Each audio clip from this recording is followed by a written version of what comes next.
Muy bien, estamos conversando con el doctor Robert Paulino. Él es virólogo, investigador del área médica, además director del Instituto de Medicina Tropical Salud Global de la Universidad UNIBE, y que comparte con nosotros en el ambiente de la tarde a propósito de todas estas preocupaciones que nos embargan.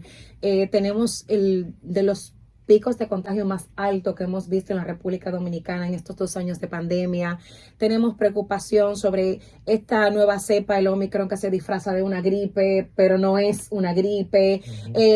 La sintomatología, que si las pruebas de, ¿cómo se llama la que otra? Que no son la PCR, doctor. Antígeno. Y las antígenos, que si no te dan realmente el positivo si estás con el Omicron, que si vamos a regresar a las clases presenciales. Hay de todo para hablar.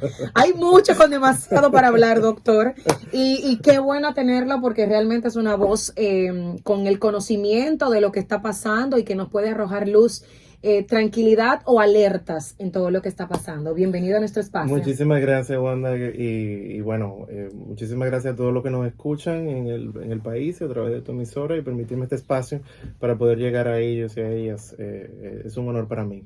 Bueno, la verdad es que tenemos una situación que no habíamos esperado para esta fecha. Tener una nueva variante que tiene una característica explosiva de transmisión realmente nos hace repensar nuestras estrategias y ver en qué debemos de continuar y qué debemos ajustar y qué debemos fallar.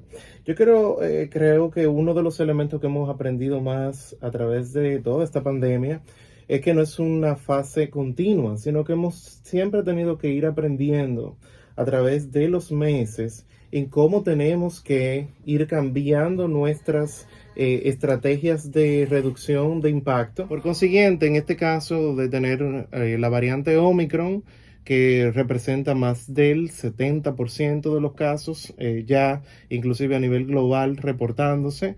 En Estados Unidos ya lleva una escalada significativa de casi un 90% de los nuevos casos que son secuenciados en las últimas semanas.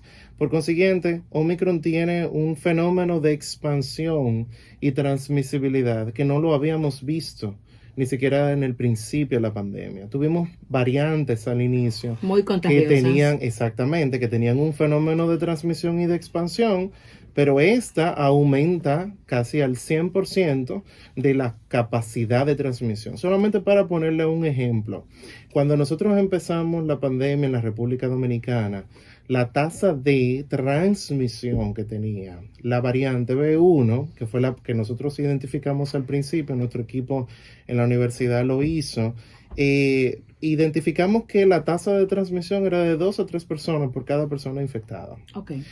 Ahora estamos hablando de que por cada persona que está infectada podemos tener hasta 10 personas infectadas. Es decir, que la tasa de reproducción básica, o el R0, que es la métrica que nosotros utilizamos en virología para medir qué tan infeccioso es, asemeja mucho a Omicron, al virus del sarampión, que es de 16. Entonces el virus de sarampión se aprovecha de las estrategias o de entornos o de poblaciones que no tienen vacunación.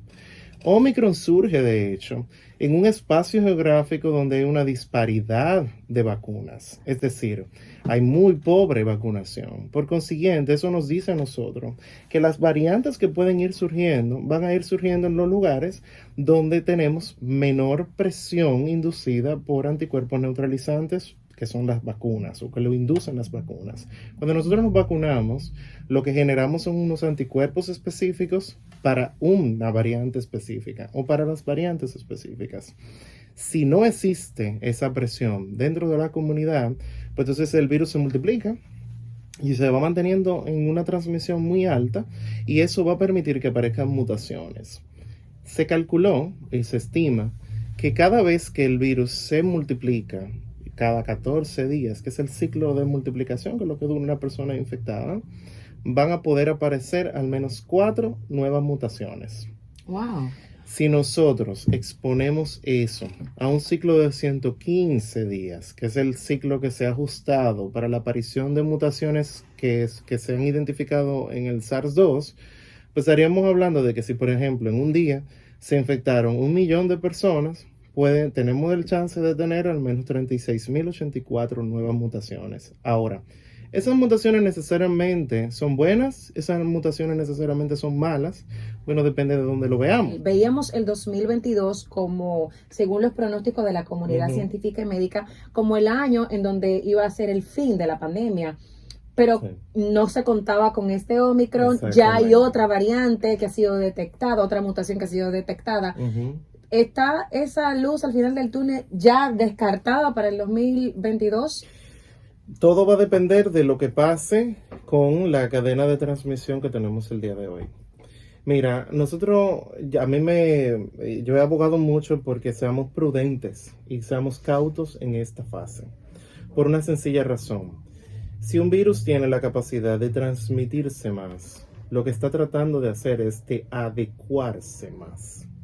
Y si se adecua... De sobrevivir. Y esa adecuación significa mutaciones. Y las mutaciones son lo que hacen que una variante sea de preocupación o de interés. Omicron es una variante de preocupación.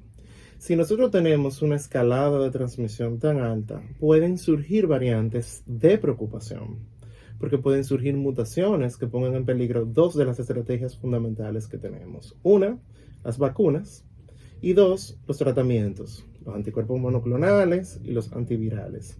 Entonces, si nosotros no somos cautos en la cadena de transmisión, dígase, si salimos todos a infectarnos con la premisa de que vamos a lograr una inmunidad comunitaria, porque este es un virus que lo que da es leve, una y porque gripecita. da una gripecita, entonces podemos obviamente prepararnos para tener muchos problemas desde el punto de vista evolutivo del virus. Entonces, eso yo creo que nosotros tenemos que ser muy cautos y de ahí vamos a ir evaluando algunas iniciativas o decisiones que se están tomando en la actualidad.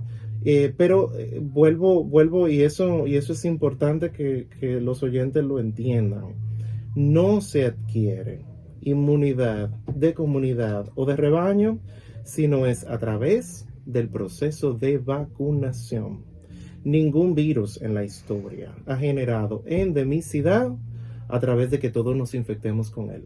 Pero, perdón, doctor, esa aspiracional de la comunidad médica científico de lograr una inmunidad de rebaño, está incluso evaluando el comportamiento de un virus que vive cambiando y mutando constantemente. Ahí es donde está el asunto. Nosotros hemos permitido, por la pobre distribución de vacunas que tenemos a nivel global, de que hayan regiones que sirvan como bolsillos de multiplicación. Haití tiene menos de un 1% de personas vacunadas. Ok. O sea, que la tenemos ahí detrás de la oreja. Exactamente. Entonces, diríamos que entonces en Haití podrían surgir alguna variante de preocupación de forma teórica, sí. Pero si no la buscamos, no la vamos a encontrar. Entonces, el asunto con estas dinámicas nos dice a nosotros que solamente se elimina la transmisión inducida por vacunación cuando tú tienes una presión dentro de una comunidad determinada de anticuerpos que neutralicen al virus. Va a llegar un momento en el que la carga viral es tan baja que la transmisión va a ser menor y por consiguiente va a ir desapareciendo porque no vamos a tener una población susceptible que se va a ir infectando. Okay. Cuando tenemos un proceso de endemicidad, dígase por ejemplo el dengue. El dengue es endémico. ¿A quién afecta anualmente más el dengue en la República Dominicana? A los niños. ¿Por qué? Porque los adultos tienen anticuerpos específicos para los 4 subtipos que existen de dengue. Por consiguiente, hay una inmunidad en la comunidad que, aunque no la hemos podido lograr con la vacunación, ha sido lograda a través de décadas y cientos de años de exposición al dengue. Entonces, significa que con el SARS-2 vamos a esperar 100 años para lograr que a través de nuestra inmunidad natural logremos neutralizarlo. Eso es imposible, porque vamos a perder personas y van a morir muchas personas. Entonces, la estrategia y la posibilidad de poder tener vacunas, no una, muchas vacunas, y tenerla de manera diferente, lo que nos dice a nosotros es y nos urge a nosotros es a que este año debería de ocurrir una colaboración internacional para que los países que no han podido lograr que ni siquiera el 25% de su población tenga las vacunas colocadas, lleguen a ese número. Okay. ¿Por qué? Porque Porque si esto es un no, asunto global, mundial. es que, No es solo que es... esta iniciativa, Exacto. miren, nosotros podemos tener la mejor forma de manejo de una crisis, de una pandemia. La República Dominicana puede ser el mejor ejemplo de un manejo de una estrategia de crisis de la pandemia. Pero nosotros vivimos en un planeta donde hay otros países. No, y nosotros tenemos puertos abiertos. Puertos y aeropuertos. Si otros países tienen disparidad y tienen pobre acceso y tienen pobre control de la transmisión y del fenómeno de la misma pandemia, pues nosotros no vamos a terminar nunca. Entonces, esto ya no lo podemos seguir viendo de manera aislada. Y las estrategias de vacunación no son individuales, son comunitarias. Es responsabilidad de todos. Mira, la vicepresidenta puede salir con una neverita a vacunar gente por gente. Si las personas no ponen de su parte, es imposible que la vicepresidenta vacune a 10 millones de personas. Pero doctor, a propósito de que usted menciona la figura de la vicepresidente y a propósito de que usted mencionaba sobre el peligro de que todos nos contagiemos al mismo tiempo con esta variante del Omicron, ¿cómo califica usted la decisión de enviar los niños a las aulas a partir del próximo martes? Nosotros tenemos restaurantes abiertos, tenemos lugares y plazas abiertas. Todos nosotros salimos, vamos a la discoteca, vamos al play, vamos a conciertos, pero los estudiantes lo tenemos en la casa. Lo que hemos perdido en 2 años de educación no lo vamos a recuperar. Entonces, lo que tenemos que arreglar es que todo lo demás se controle y se reduzca y se restrinja para que podamos mandar a los niños a la escuela. Okay.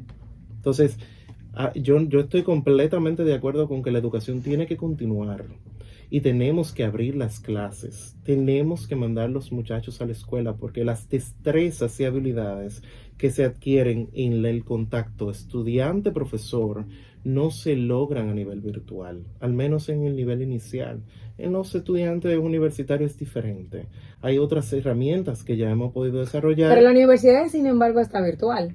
Claro. Que es una comunidad que sí puede manejar, que es mi opinión personal en este momento, que sí puede manejar elementos de distanciamiento, de control, de mascarilla, de todo lo demás, que ya está vacunado en un 70%, tenemos vacunación acá en el país, pero la comunidad infantil no lo está. De ahí vienen las alertas y la preocupación y los padres decimos, bueno, ¿y qué podemos hacer? Claro. ¿Cómo se infectan los niños? Cuando lo llevamos a lugares de aglomeración y cuando nosotros los adultos le llevamos las infecciones a la casa, porque ellos no manejan ni salen a la calle. No, claro. Entonces, nosotros los adultos somos los que tenemos que velar por el cuidado de los niños. Entonces, las escuelas no son el lugar más peligroso para que los niños se infecten. Son las casas de nosotros los lugares donde más peligro puede haber y el entorno. Para nosotros poder frenar eso, deberíamos haber frenado primero todas las demás actividades que sí, y yo entiendo que son necesarias porque la economía tiene que funcionar y yo entiendo que el turismo tiene que funcionar. Ahora, si tenemos una crisis, tenemos que manejar la crisis para que lo imprescindible se pueda hacer. Si todos nos infectamos, como yo he mencionado al principio, los servicios de salud no van a dar abasto porque nos vamos a infectar nosotros, los proveedores, los médicos y las enfermeras. Como en efecto lo tenemos ahora mismo. De hecho, en Sudáfrica tuvimos casi el 25% del personal de salud se infectó. Entonces, volver a la clase de golpe, insisto, es una radicalidad. Sin embargo, tenemos que volver a las clases. O sea, pareciera como si te estuviera hablando de un elemento dicotómico, pero realmente tenemos que volver al aula. Ahora, ¿todos podemos volver juntos al aula? No, definitivamente no. Aprendimos durante la pandemia que había mecanismos en el que podía ir un grupo 3 veces a la semana, 2 veces a la semana, y grupos pequeños ir generando burbujas dentro de de las mismas aulas para poder hacer cosas. Un grupo estaba virtual, otro grupo estaba en las aulas. Pues podemos hacer eso durante 2 meses, un mes, y hacer que los niños vayan escalonadamente, pero en la casa no podemos seguir pensando que lo vamos a dejar. Lo que pasa es que yo creo que esa estrategia de hacerlo de esa forma a veces es un poco complicado dependiendo del entorno. Y entiendo al ministro de Educación, o sea, no es lo mismo mis realidades en el Gran Santo Domingo que mis realidades en Dajabón. Pero por supuesto. Entonces a veces se toman decisiones de ese tipo, pero debemos de personalizarla. Inclusive los planteles escolares, las escuelas privadas, los colegios privados, lo están haciendo de esa forma. Entonces ya aprendimos, ¿eh? Los colegios saben cómo van a mantener dentro de un aula un espacio lo más seguro posible. Lo intentamos. Cuando empezaron las clases, tuvimos un porcentaje de infectados bastante bajo. Ahora, se tuvo que hacer un análisis determinante para poder hacer que un grupito fuera un día, te toca lunes, miércoles y viernes esta semana, la semana que viene te toca martes y jueves, y así sucesivamente. Yo creo que eso se puede hacer hasta que podamos ver una reducción. Una cosa que hemos observado con Omicron, y eso es una buena noticia, es y es optimista, es que en los países que la variante ha incrementado el número de casos, luego de 3 a 4 semanas empiezan a caer de nuevo.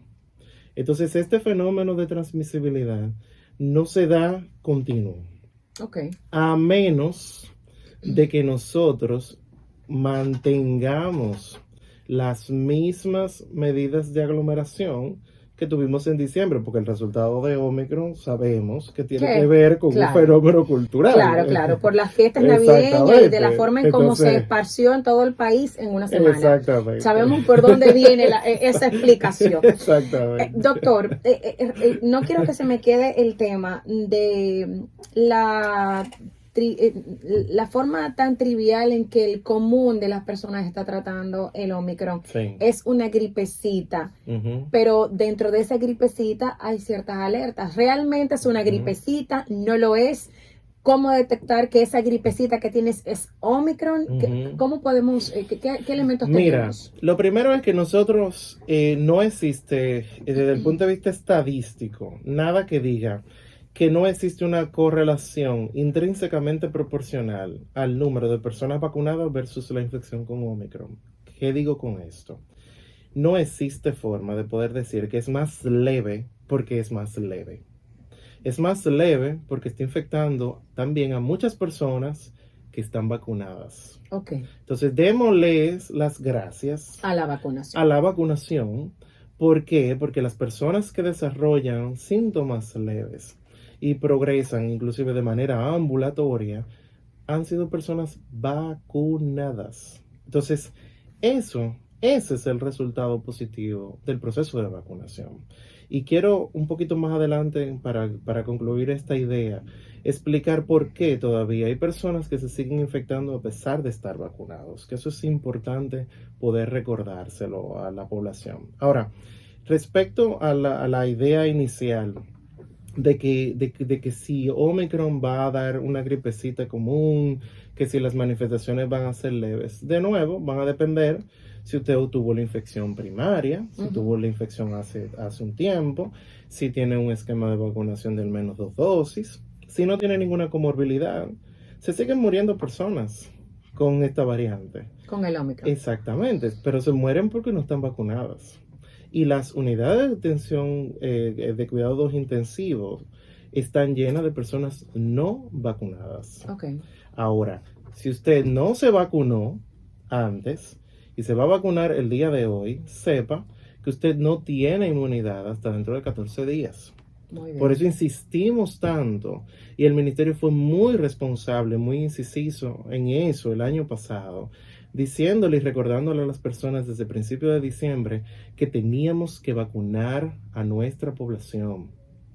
Y esperar, es como cuando estamos viendo una avalancha que nos va a caer encima y esperamos que nos caiga encima para entonces darnos cuenta que venía la avalancha. Entonces, Síntomas. Los síntomas van a pasar de ser muy leves, se manifiestan por muy parecido al COVID-19 del inicio, que tenía falta de olfato, pero en este caso las manifestaciones son muy superiores, es decir, la gente se congestiona, tiene congestión nasal, tiene secreciones de la nariz, o sea, rinorrea. Esas manifestaciones clínicas explican algo muy importante. Omicron se multiplica preferencialmente en las vías respiratorias altas. Okay. No lo hacen los pulmones, como pasaba con las variantes anteriores. Entonces, ¿qué significa eso? Que las partículas virales, es decir, la carga viral que va a tener una persona con Omicron es mucho más alta. ¿Por qué? Porque va a ser más fácil que se ocurra su transmisibilidad dentro de un lugar determinado. Entonces, ¿qué tenemos que tener en cuenta? Que inclusive el uso de la mascarilla para que pueda ser eficaz, tiene que ser una mascarilla en estos momentos que nos cubran completamente, inclusive si vamos a utilizar mascarillas quirúrgicas que sean doble o la N95.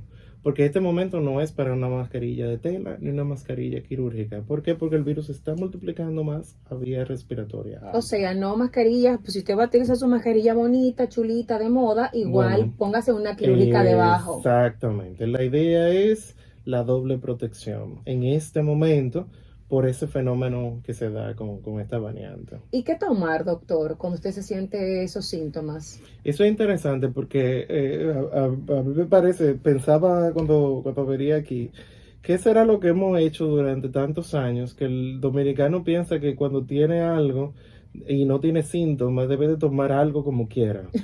En realidad, si usted no tiene... Nos tomamos una serie de brebaje de una vez, no fue que se no tiene mamacita. Si usted no tiene fiebre, ¿por qué usted tiene que tomar algo para la fiebre? Okay. Entonces, se maneja muy sintomático, ¿eh? Okay. O sea, lo que hacemos es manejo sintomático. Pero funcionan la medicación normal de acceso farmacéutico para la gripe. ¿Funciona con el Omicron? Cuando tú dices para la gripe, quiero aclarar algo. Hay muchas cosas que son para la gripe que tienen antivirales, como la rimantadina y la mantadina. Okay. Esos antivirales son para la influenza, no funcionan con el SARS-2. Así que los antigripales, no voy a mencionar ningún nombre, son para la gripe, para influenza. Que sí tenemos casos también de influenza ahora. Sí, tenemos. Bien, eso lo tenemos claro. Y vamos a diferenciarlo un poco. Influenza. Si usted tiene influenza, usted no se levanta de la cama. Si usted tiene COVID, usted va a estar en la casa. Obviamente es preferible que esté aislado, pero usted puede estar en la casa tranquilo sin ningún problema. Bien, ¿por qué digo que usted va a estar acostado si tiene influenza? Porque le va a dar mucho dolor en el cuerpo y se va a sentir muy mal. Le va a dar mucho dolor de cabeza y va a necesitar estar acostado y en reposo durante al menos 3 días. Bien, en el caso de la COVID-19, usted va a tener congestión nasal, va a tener ronquera, pero usted puede estar bien, no le va a pasar absolutamente nada porque los picos de fiebre que aparecen en COVID-19 no son tan altos. Pero con la variante de Omicron. Exactamente, con Omicron, sí, exactamente. Gracias por la aclaración. Entonces, los síntomas en estos casos se manejan de manera sintomatológica. No hay un esquema determinado, a menos de que hayan indicadores de alerta. Y ahí voy. Sí es cierto que usted se puede manejar en su casa, pero también es cierto que vamos a tener situaciones en las que vamos a meritar que un médico nos vea. Bien. ¿En qué momento podemos identificar esa alerta? Empezamos a tener, dificultad respiratoria, o que hay un ciclo completo de fiebres que aparecen de forma esporádica, de manera continua. ¿Por cuántos días, por ejemplo? Porque si me da fiebre un día y al otro día ya no tengo... 3 a 4 días. Okay. Igual para la parte de la dificultad respiratoria, es importante que un médico haga una evaluación. Igual cuando usted se hace una prueba es porque un médico le indicó la prueba. O una persona le indicó la prueba porque tuvo contacto con otra. Y ahí vamos a evaluar sobre el tema de las pruebas, que yo creo que tú me lo Me lo mencionaste al principio, el Sí. tema de las pruebas de antígeno. Hay una alerta de que las pruebas de antígeno no están detectando la variante Omicron de COVID. Mira, Omicron cambió un poco la regla de cuándo se usa y cuándo es sensible. Las pruebas tienen un fenómeno o una característica que nosotros le llamamos especificidad y sensibilidad. La sensibilidad que tiene una prueba para poder detectar un virus determinado va a depender del estadio que tenga una persona de infección. ¿Qué pasa con Omicron? Omicron, la variante tiene un periodo de incubación igual que las anteriores, 5 días. Aparecen los síntomas. Si usted tiene síntomas, día 1, día 2, día 3 y un poquito, día 4, las pruebas de antígeno van a salir positivos si usted tiene COVID-19. Okay. Sí o sí. Ahora, a partir del cuarto día, la prueba empieza a perder sensibilidad. Entonces, cuando usted se hace la prueba antes, se hace la prueba después de ese periodo tan corto de tiempo, le salen negativas. Falsos Y negativos. por eso muchas personas piensan que no tienen la infección. Bien, y cuando se hacen la prueba de PCR, entonces le sale positiva porque la prueba de PCR siempre va a estar positiva. Entonces, no es que no sirvan, es que tienen un periodo más corto de sensibilidad. Perfecto, doctor. Creo que se me agota el tiempo, Ventura. Se me agota el tiempo, Ventura. Ay, qué pena, Dios mío.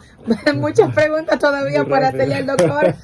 Pero yo creo que eso es una invitación para una próxima oportunidad aquí. No nos dimos cuenta. No nos dimos cuenta. De repente, doctor, por cuáles vías la gente puede hacerle cualquier tipo de preguntas y que usted o que pueda estar asequible para cualquier duda, ¿verdad? Que haya en este momento que es tan importante. La gente está buscando mucho la información y la orientación. Yo comunico mucha información científica en mi red de Twitter, así que pueden seguir ahí algunos comentarios que yo he estado compartiendo desde el principio de la pandemia. ¿Cuál es el Paulino Robert en Twitter, pueden buscarlo así. Y bueno, si le podemos ayudar, pues le ayudamos con gusto. Muchísimas gracias, doctor, por compartir con nosotros. Ojalá que sea no la primera, sí, pero no la última de sus visitas a nuestro espacio. Muy agradecida. El ambiente de la tarde con Wanda Sánchez, una revista de actualidad sobre los temas que impactan en el acontecer nacional, presentados con imparcialidad junto a un equipo de profesionales, de 4 a 5 de la tarde, de lunes a viernes, por Quisqueya 96.1 FM.